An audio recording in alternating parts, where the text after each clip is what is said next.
3 second, बस इतना time लगता है एक मिसाइल को शहर तक पहुंचने में। और अब ये सिर्फ थ्योरी नहीं, रियलिटी है। एक ऐसा वॉर जो सिर्फ बॉर्डर्स तक सीमित नहीं बल्कि पूरी दुनिया की इकोनॉमी और फ्यूचर को अफेक्ट कर रहा है।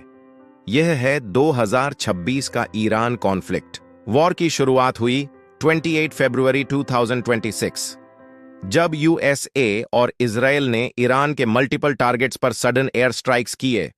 इन स्ट्राइक्स में हाई लेवल लीडर्स और मिलिट्री इंफ्रास्ट्रक्चर टारगेट हुआ और यहीं से शुरू हुआ एक फुल स्केल कॉन्फ्लिक्ट।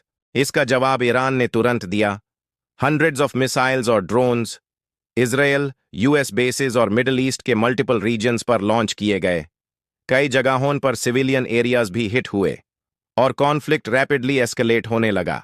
यह सिर्फ ईरान वर्सेस इजराइल नहीं बल्कि एक मल्टी कंट्री कॉन्फ्लिक्ट बन चुका है। US involvement, middle east countries affected, Hezbollah जैसे ग्रुप्स भी इंक्लूड हैं। द वॉल स्ट्रीट जर्नल की रिपोर्ट के मुताबिक रीजनल वॉर का रिस्क बढ़ गया है।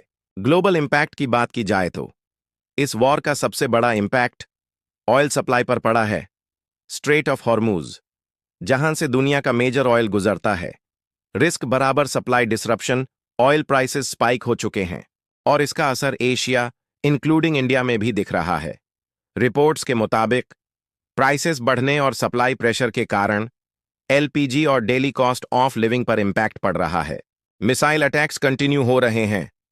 सिटीज को भी टारगेट किया जा रहा है, जिसमें मासूम लोगों को भी सफर करना पड़ रहा है। एयर स्पेस भी क्लोज हो रहे हैं। लोग इवैक्यूएट हो रहे हैं।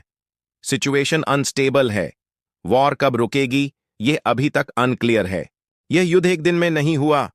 यह डेकेड्स ओल्ड राइवलरी है, न्यूक्लियर टेंशन्स है और रीजनल पावर स्ट्रगल भी हो रही है। 1979 से ईरान इजराइल कॉन्फ्लिक्ट चल रहा है। यह सिर्फ एक युद्ध नहीं, यह पावर, पॉलिटिक्स और सर्वाइवल की कहानी है। और सबसे बड़ा सवाल, अगर यह वॉर और बढ़ा तो दुनिया कितनी बदल जाएगी? क्या यह वॉर रुकेगा या यह और बड़ा होने वाला है? और आप क्या सोचते हो, क्या यह सिर्फ शुरुआत है